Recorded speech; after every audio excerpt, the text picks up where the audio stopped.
Good afternoon. It's Thursday, the 9th of March 2017, just after 1 o'clock. Welcome to UK Column News. I'm your host, Brian Gerrish, and with me in the studio, Mike Robinson. I think I might have missed something there. Don't think so. Okay, that's good. Well, the good news is that the weather's improved in Plymouth. The daffodils are out, so we think spring is in the air. That's the good news.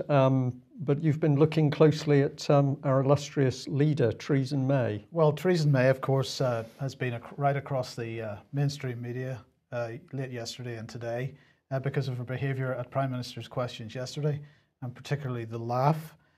So I just wanted to sort of draw some parallels here between the behaviour of two of the world's great leaders, and is there any coincidence? I don't know. It's pretty scary, I think, is the correct expression for that. And obviously, Hillary Clinton was ill. There was no question about that in the lead up to the American elections. I looked at the laughter there from Theresa May, and you say, this is bizarre because what they're really discussing, or what they were discussing in the House, was the demise of the United Kingdom, where they were giggling and chuckling and swapping jokes as if it was some sort of drunken reunion. I don't think I can be more scathing, but I could, but I'm not allowed to use the language. No, well, we'll come on to that later on in the programme. But, well, Justin, budget day yesterday? Budget day yesterday, Justin Walker from the British Constitution Group attended, and with a very small group of British Constitution Group supporters. Small numbers did the job, though, because they took with them 800 leaflets spelling out why the government's claim that there is no money is a complete lie. So the leaflets were challenging MPs, Corbyn in particular, because he's the man who signed the early day motion for the Bradbury pound, and now suddenly he doesn't even want to talk about that signature he put on the piece of paper. So what took place? Well, Justin said it was very quiet initially, and then 400 ladies turned up from WASPI. So these are ladies who are campaigning for pension rights. And very quickly their numbers swelled to 1,000. And Justin said in no time at all, every single leaflet had gone, with lots of these ladies asking very good questions about the banking system, how money was created. And the overwhelming comment was, we never knew this. A little while later, Paddy Ashdown appeared, who is connected with this movement. He started to give a little speech to a group of the ladies, whereupon they used the information on the handout from the British Constitution Group to ask him questions. It did not take long before he put his hands up and literally said, I surrender. I don't know the answer to these questions. So we think for a small group of British Constitution Group people, a pretty good result achieved. Of course, the media there in some numbers, some of them totally disinterested in anything that was, outside their frame of reference. But some of them were indeed interested. So I think that the knowledge is beginning to spread, Mike. Yes. Well, let's look at the budget itself. Robbing Peter to pay Paul. Philip Hammond stealing from the poor to give to the rich, I guess you could say. The noise in the media over his decision to change national insurance payment for self-employed people, absolutely overpowering anything else that was going on within the budget. So the question is, what is that noise hiding? Well, let's not mention the disabled, because that might be controversial.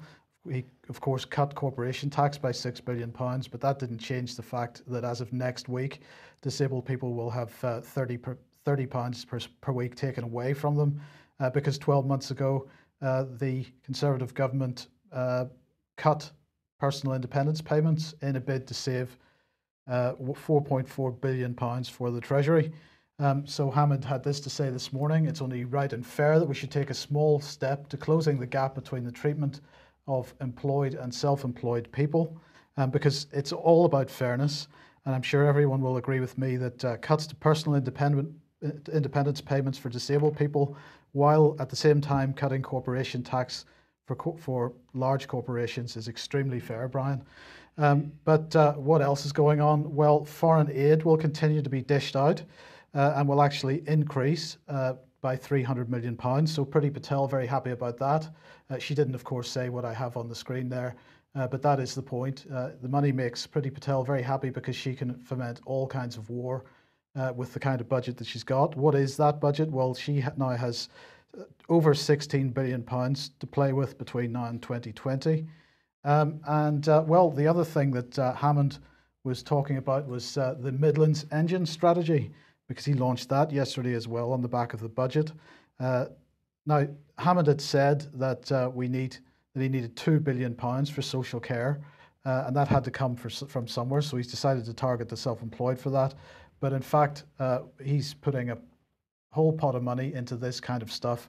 Of course, what is this about? It's about the breakup of the country into regions. This is EU policy in action. But of course, British government not pursuing EU policy, Brian, because we're coming out of the EU. Well, that's what the British government is saying, Mike. But of course, behind the scenes, we are being seriously integrated into the EU, in particular with defence. Right. So what's he talking about? Significant investment in skills, connectivity, and local growth. So he's putting a veneer on this.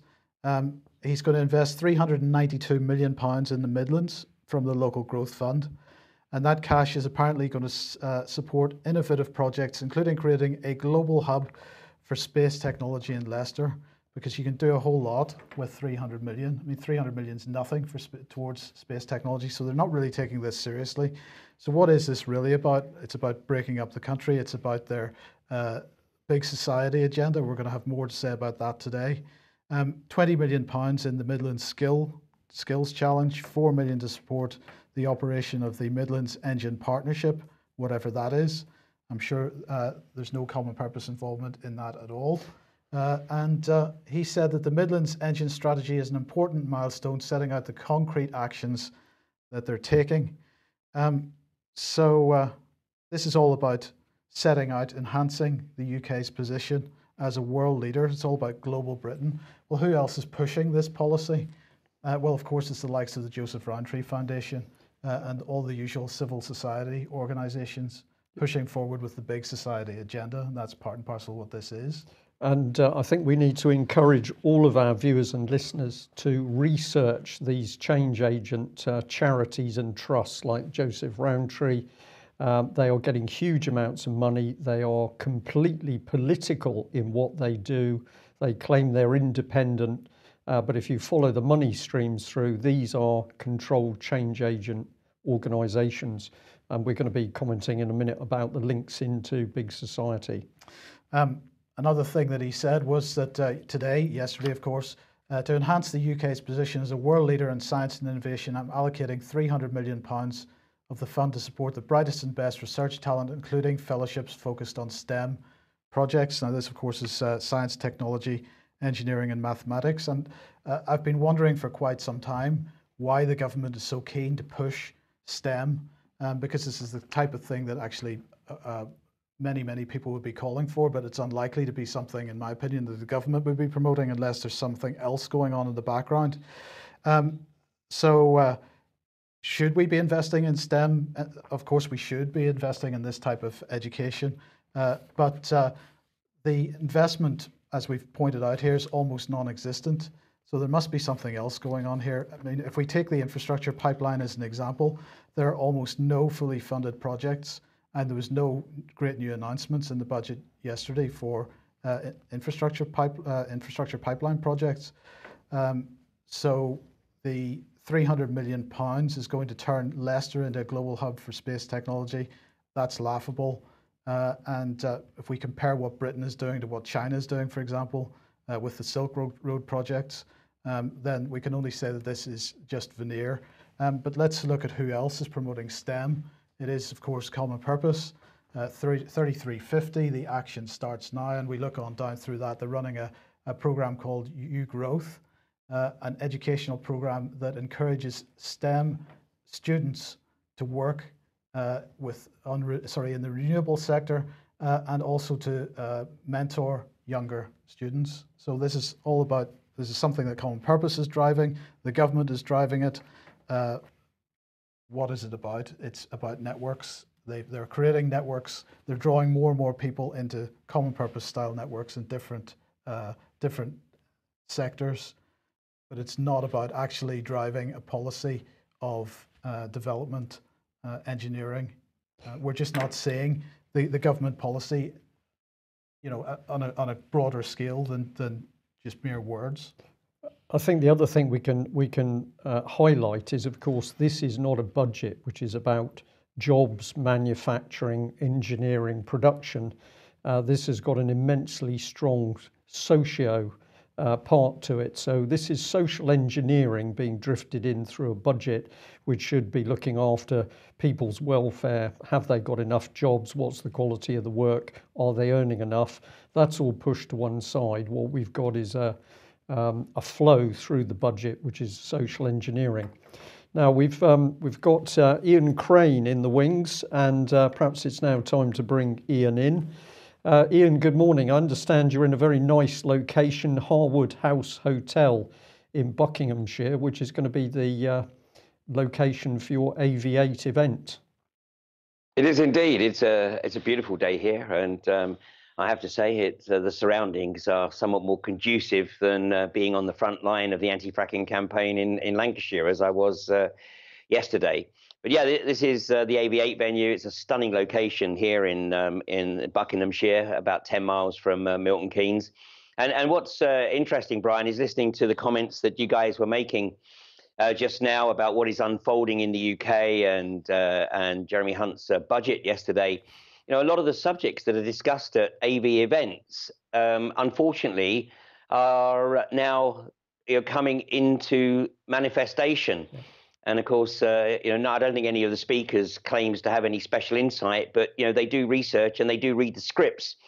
And I just thinking of 3 presentations from AV7 that have very much come into being, and that was Patrick Henningson's presentation looking at the role of the media in creating effectively what we now regard as the fake news, and of course Vanessa Beeley's stunning presentation on the white helmets, and I think the wider realization over the past 12 months of the role of the white helmets has sort of come into the wider consciousness.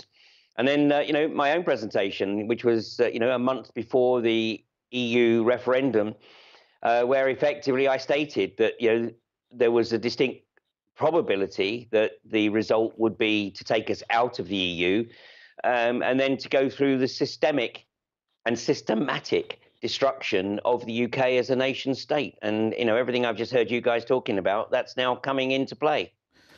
Well, totally agree with that, and particularly the point that we're just now seeing people from very different backgrounds, some of them professional, some of them non-professional, some of them artistic, some of them manufacturing, but they're all beginning to realize that something's wrong. And what I found very encouraging is when you get these mixed groups of people together, they talk, they exchange ideas, but they're all reinforcing the fact that they can see that there's something very wrong in the country. And maybe one of the biggest themes that they recognize is that we're seeing an increasingly aggressive clampdown on society. In fact, some people who've come back to UK after being away for years, expats, are saying that within a few months they realise that Britain has completely changed from the country they remember, and they now see Britain as an increasingly draconian, threatening, sort of aggressive society. So yes, this business that when you bring people together to discuss in groups, the truth seems to come to the surface. And I'll just pop up on screen your Facebook page so that people can go for details of AV8. And this is the part for tickets for AV8. Now, at the time I took the screenshot, there were 40 tickets left. How are you doing at the moment on ticket sales for that? Well, there's certainly less than 40 now, but I think we still have somewhere in the region of about 30, 32. Those people who have booked and haven't reserved their room yet, if they're watching, I would encourage them to do so. But I will be chasing up on that. But this looks like being an absolute full house. We've got the whole hotel booked. And, the conference is really, as you say, just a catalyst to bring like-minded people together. And, the thing that really fascinates me is that at AV8, we have people from right across the social, the political, the philosophical and the religious spectrum. And as you have rightly identified, Brian, and I know it's the same at your events, that, you know, what is bringing people together and uniting people is this realization that, to put it mildly, something isn't right. Yes, seriously wrong, in fact. Now, we are going to be moving on to really the clampdown of the state, but what you've got to tell us today is an extremely interesting court case that took place recently with Quadrilla, and this is to do, if I've got this correct, this is a clampdown, or an attempt to clamp down on demonstrations and free speech by Quadrilla, but it wasn't successful. Tell us about the court case. Well, I think it's actually far more pernicious than perhaps most people realize. And what happened is that there was a big event at Preston New Road, just on the outskirts of Blackpool, a couple of weeks ago. And I caught wind of the prospect that there would be an invasion of the Quadrilla well site, the construction of the well site there. And I suspected that this was a contrived event. And so I actually put warning out that, you know, any invasion of the field on Saturday, February 25th, would play straight into Quadrilla's hands and enable them to go back to the courts to get an injunction on the field where they're drilling. And this was actually an injunction that was put in place some 2.5 years ago, but expired in October. And obviously, any invasion was going to give them exactly the vehicle that they needed to go get the injunction restored. And that's exactly what occurred. And in fact, last Thursday, notices were posted all around the perimeter of the Quadrilla site. And it was a really thick bundle of papers. I mean, it had to have been sort of half a ream. So we're talking 250 plus pages in the bundles that they had attached to the fence. And obviously their intention was that, or their hope was that nobody would actually read them. But fortunately, a number of people did take some time to read them. And I actually left Devon last Friday evening to drive back to the north. And I was just north of Exeter when I got a call from somebody who had been ploughing through this documentation. And they said, Ian, this is an attempt to establish free speech zones. It's an attempt to limit protest to a penned area that's actually off the road, behind a hedge, where nobody can see what's going on.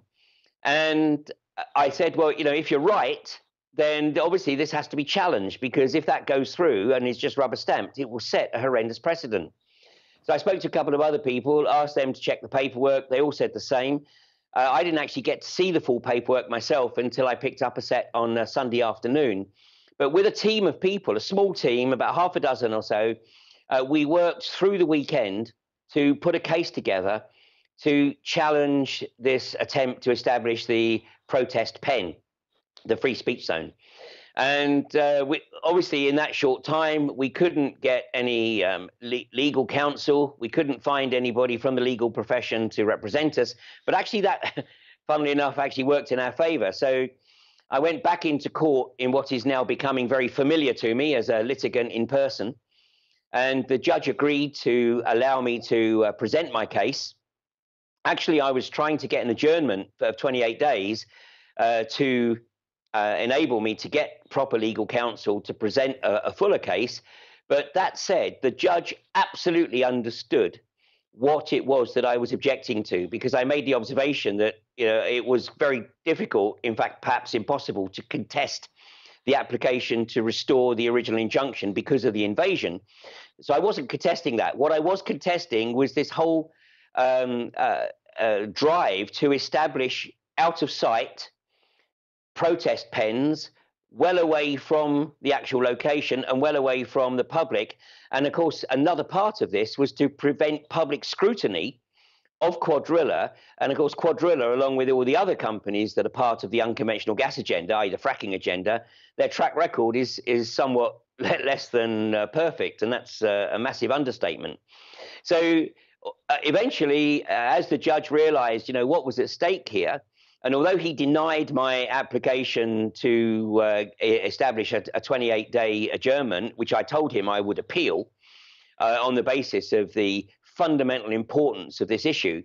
But he understood, he latched onto it, and by the end of the day, he ruled that basically he would agree to the injunction being restored, but he rejected the application to establish the protest zone. So this is a seminal ruling, because what was being attempted here surreptitiously, and I don't believe for 1 minute that this is the brainchild of Quadrilla. They're not that smart. This was something that was being pushed from either a police commissioner level, and Amanda Webster, who's the assistant police commissioner in Lancashire, has a track record of, as she calls herself, protest busting. But there's a distinct probability that this came from an even higher level, from central government, as they are desperate to find ways to curtail the increasing public opposition to their unconventional gas, i.e. fracking agenda.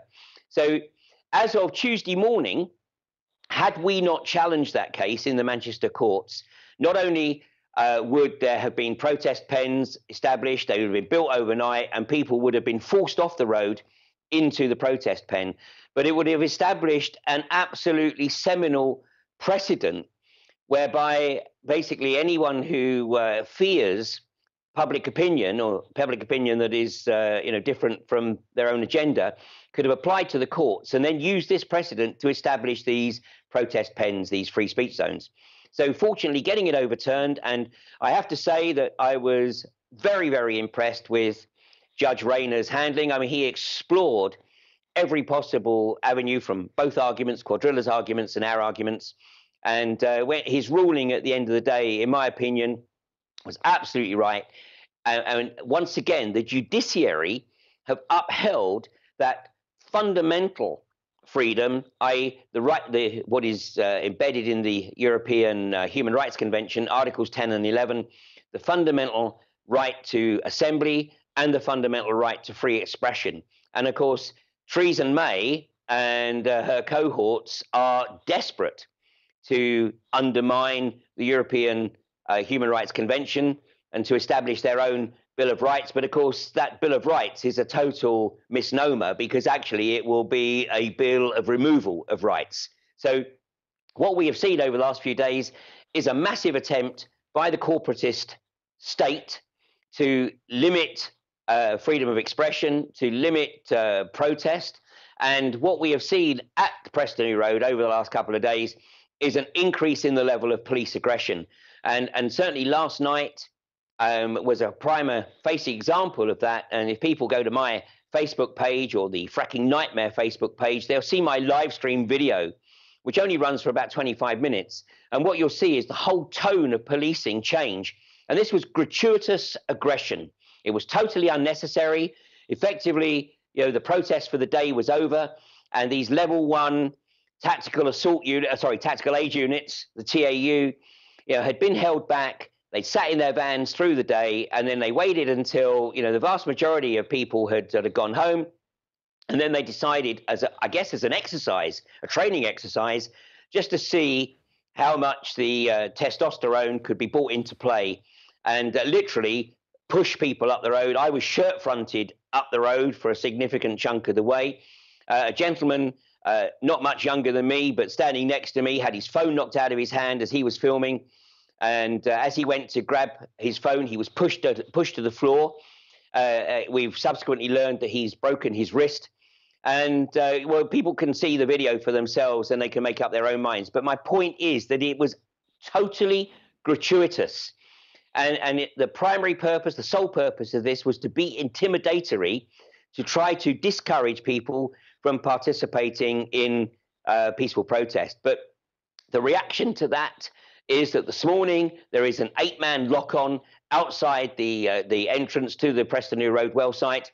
And, call it a hunch, I would say that the sort of video footage that was put out on live stream yesterday, both on Facebook and on Bambuza, will actually draw more people into the anti-fracking campaign. And the police scored a massive own goal yesterday by arresting a very, very popular local businessman. It's a gentleman by the name of John Tootill, who owns the nurseries that are about half a mile to the, I guess it's to the west of the Preston New Road well site. This is the guy who's got signs all outside his property, his business, encouraging people to do their own research, to look at the dangers that the fracking will bring about. And, I guess that he's been a target. And yesterday, as the video footage will show, he was pushed 3 times by the police. And then, would you believe it, he was arrested for assault on a police officer. I believe the charge has been reduced to obstruction, but and of course it won't come to court. If it does come to court, the charge will be thrown out as soon as the video footage is shown. But this is what we're up against in terms of the corporate agenda. Right, Ian, thank you very much for that comprehensive report, and thank you also for really spelling out that in this case the judge has made the correct decision. This is one of the most important things, that when people do the right things, then public support should be in behind them. In contrast, when people are doing the wrong things, that brutality by the police, then the public needs to be jumping on that in a measured and professional way. So if you feel like phoning or emailing the police, please do it, but make sure, of course, that you're polite and measured in what you say. Right, let's take this on through what's happening in the system. We'll join the dots. Ian, I believe you can stay with us, so we'll bring you back into the news today. Let's have a look at this extraordinary BBC headline that there are going to be street parties to remembered murdered MP Jo Cox. So there's going to be thousands of street parties, picnics, baking competitions to be held on the 17th and 18th June to remember this lady. Her widower Brendan said the UK-wide event called the Great Get Together would be a fitting tribute to the mother of 2 who died. I don't think anybody else has died on behalf of their country, Mike, in the last 10 or 20 years. Her murder was designed to divide our country, apparently, so uniting in this way would be a powerful statement. And we've even got the royal family jumping on board. So there's something very significant going on here.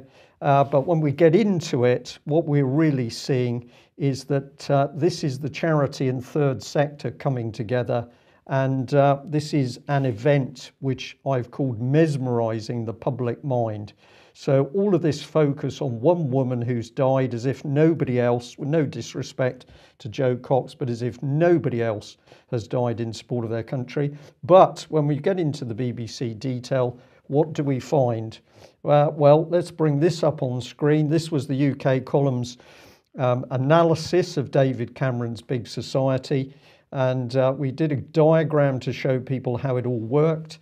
The first project listed there as part of David Cameron's Big Society social economic agenda is called the Big Lunch. We did make a joke because, of course, the last thing that Eric Pickles needs is another big lunch. But taking the humour out of the subject today, we have to say, interesting that the Big Lunch is actually backing this whole event with Jo Cox. This is street theatre, Mike, in my opinion. Absolutely. And let's remind people, a lot of people think Big Society has disappeared. David Cameron has gone, Big Society absolutely hasn't. This was some of the comments made around it. The charities in third sector, are the foundation of Big Society. He's not talking about it much, but they're playing an increasingly important role in modern Britain, to which the correct response is really who voted for that. But then the paper, The Telegraph here, says if Cameron wants to turn his passion for social reform into reality and maintain some of our most valued services, then he needs to conduct radical reform of the charity sector.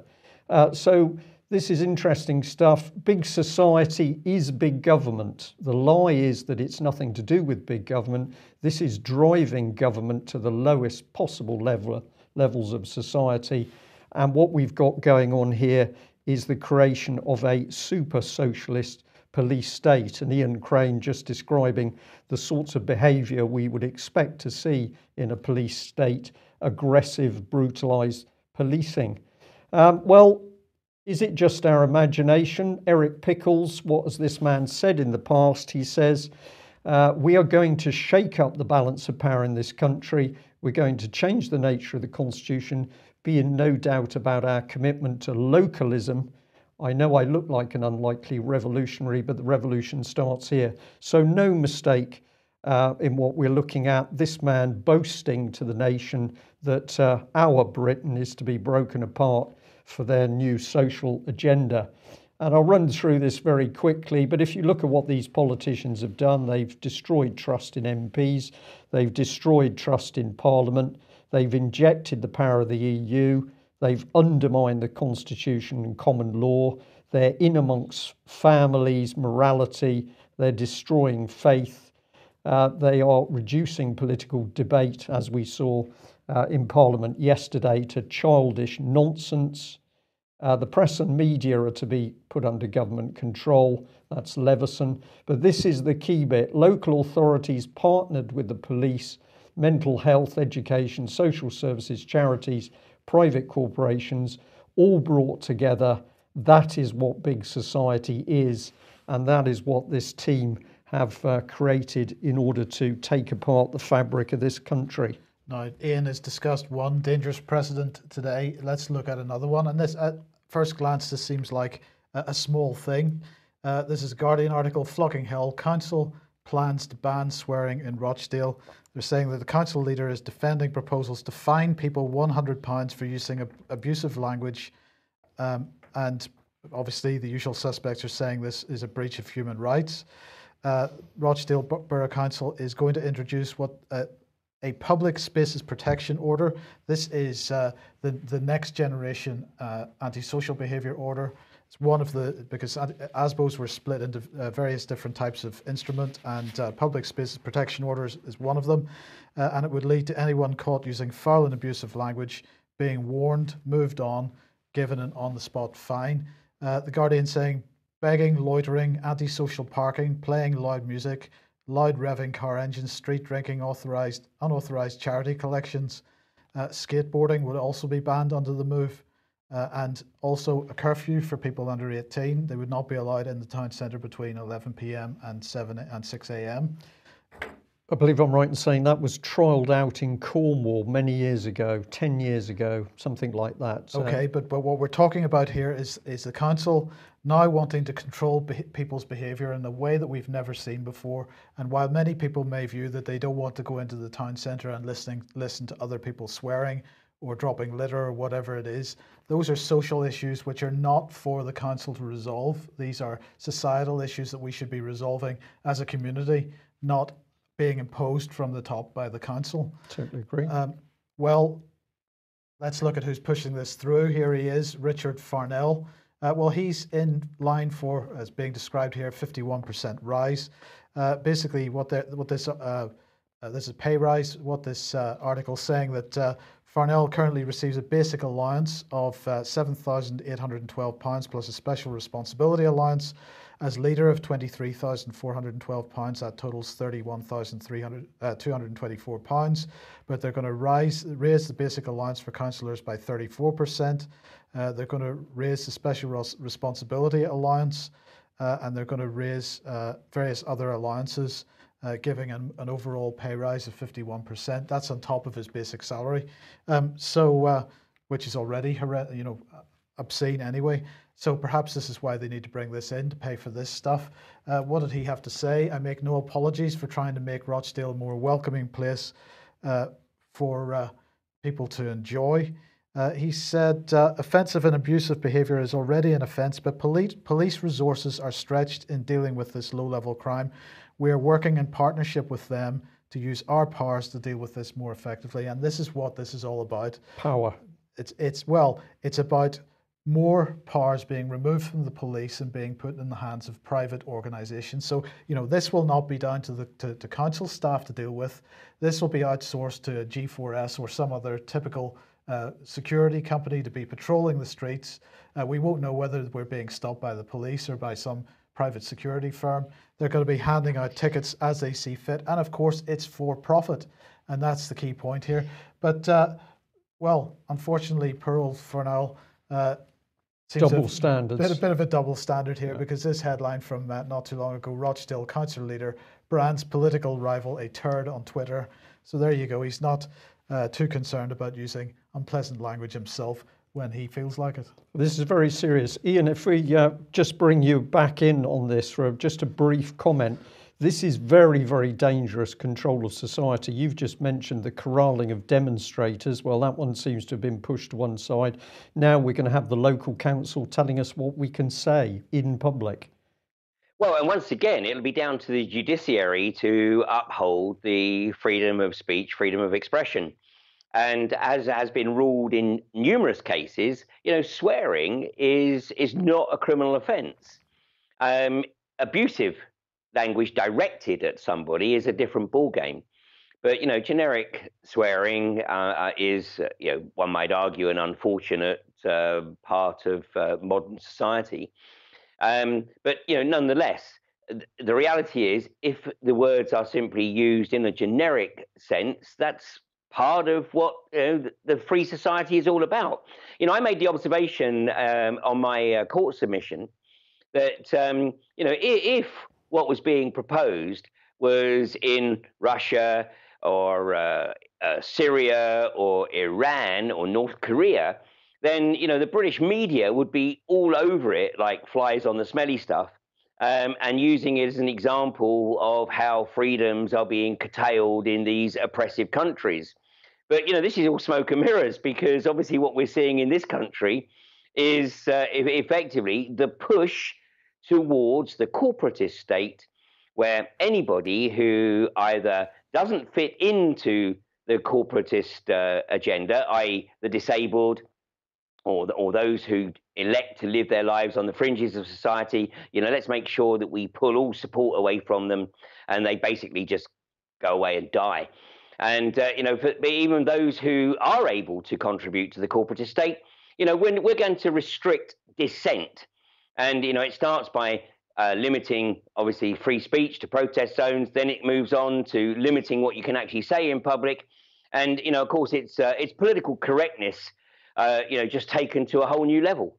Indeed. Well, that's one of the topics that I'll be speaking about at AV8, so we're going to get another chance to get into that. I'll just say here that the UK column has been warning, consistently warning of the dangerous politicians that we've now got in Parliament. We need to get rid of these people. They are anti-British. They are anti our nation state. Doesn't matter what colour we are, white or black or yellow. These people are against anybody that's not in their club. And of course, the key to their agenda is Saul Alinsky research, that campaigner, if you've never heard of him before. Well, the good news is people are definitely waking up. We've got another event coming up here on the 11th of March in Nottingham, which is the Nottingham Wake Up Project meeting. So this is really local people now coming together to talk about what's really happening. BBC, complete and utter waste of time, of course. So local people now taking events in their own hands. This is really good to see. We've also got the Nottingham conference coming up. Tickets are now starting to go quite quickly. If you haven't got a ticket for that, please get one. If we have a full hall of over 900 people, this is going to be really astonishing. Now, we can have a protest for the death of Joe Cox. We certainly don't want any protests for the death of the hundreds, thousands of children that have died having been trafficked, prostituted or abused in UK. Certainly the British government doesn't want anything said for those young victims.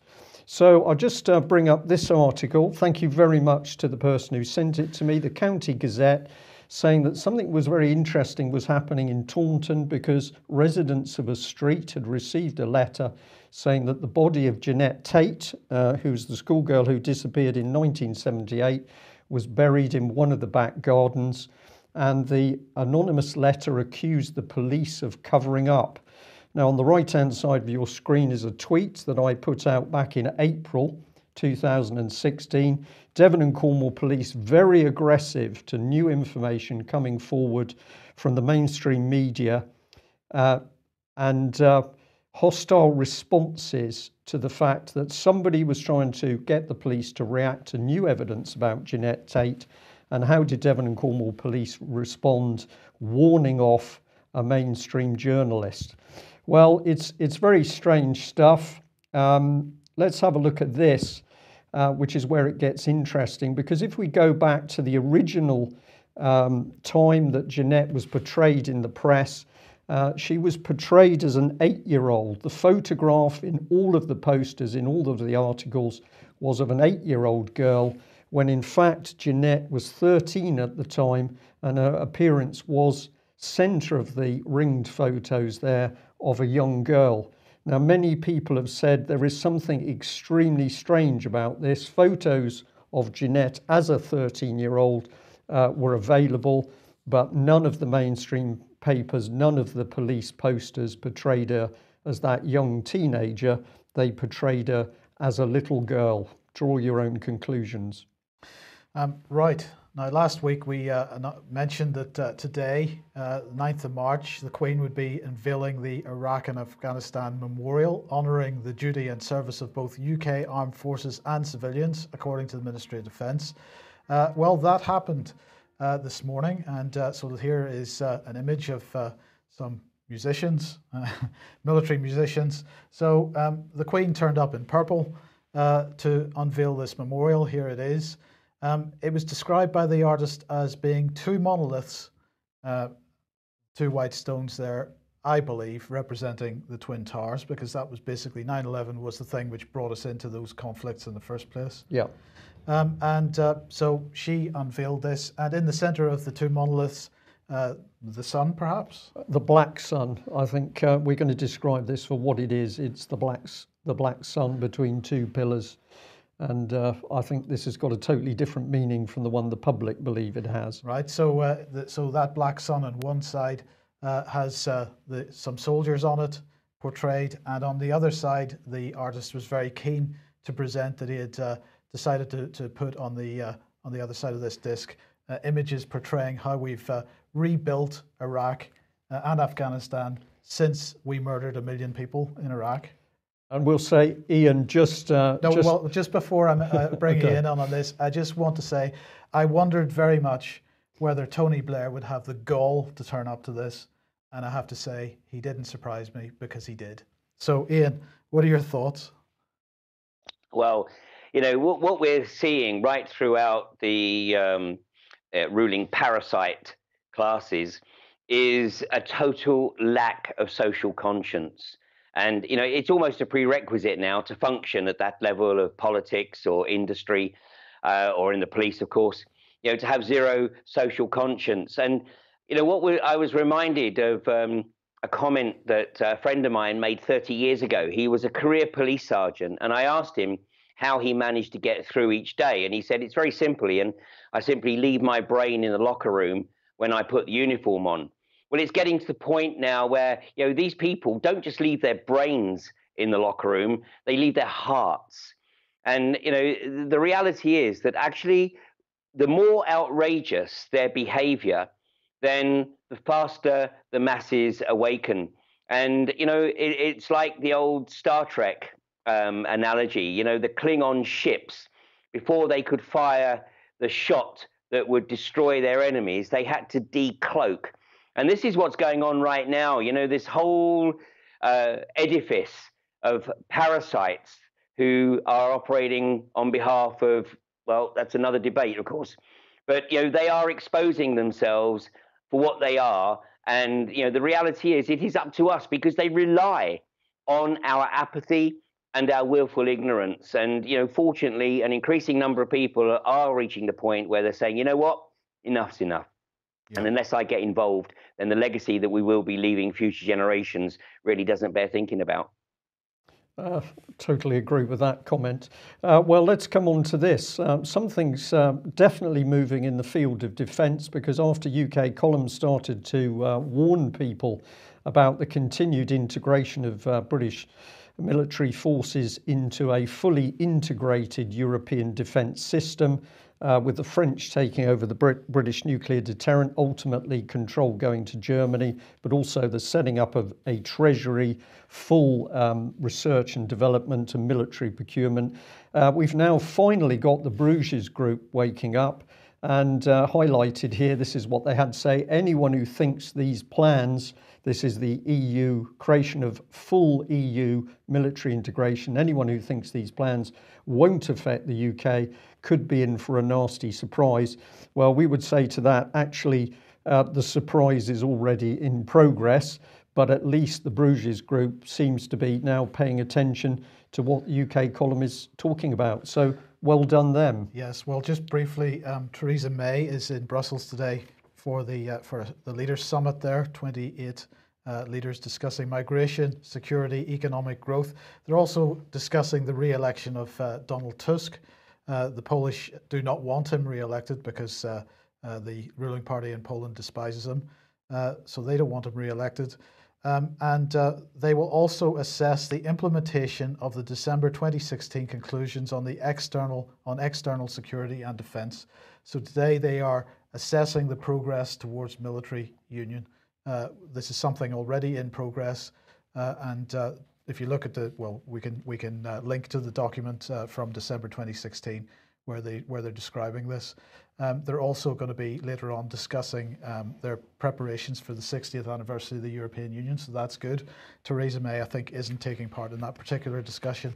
But in the meantime, the noise continues in the media. This is the Telegraph. The EU is divided, fearful, and in total disarray. There's just one thing the 27 agree on, and the one thing that they have decided that the 27 nations agree on is that they've got one thing to do, and that is to make sure that Britain absolutely pays for leaving the EU. So behind this noise, this distraction, this sense within the media, this impression that the media continues to try to give that we are leaving the European Union, of course, further integration continues. So it's even worse than people think, because not only are we not leaving, that Brexit is a complete and utter lie, we're going to pay for the privilege of not leaving. Yes. And I think we've already paid, because EU policy has largely destroyed the United Kingdom. All we need to do is get rid of the EU, and I mean get rid of it properly, and we can start to rebuild this country. Politicians have got to go as well, but in the nicest appropriate way. Ian, thank you very much for joining us. Extremely good news about your court case. One sentence before we close. Well, listen, I think that everybody agrees that we've got to get more and more people involved. And I'm really looking forward to your event in Nottingham in April, because you've asked me to address the issue of community activism, and grassroots activism is the way in which we need to bring about systemic change. Get involved and not relying on others, who are quite probably in many cases controlled opposition. Let's get involved ourselves. Yeah, brilliant. Well, that brings us to the end of today's news. I think we're really starting to get to grips with what is going on in the United Kingdom. Don't bother listening to BBC or the other mainstream news. Watch UK column, check what we tell you, do your own research. And if you like what we're doing, please pass the UK column name on to friends, neighbours, and as many other people as you can. If you're not already a subscriber, we'd ask you to consider subscribing or donating, because at the end of the day, we can only do what we do with your help. Thanks for joining us. Bye-bye. Bye-bye.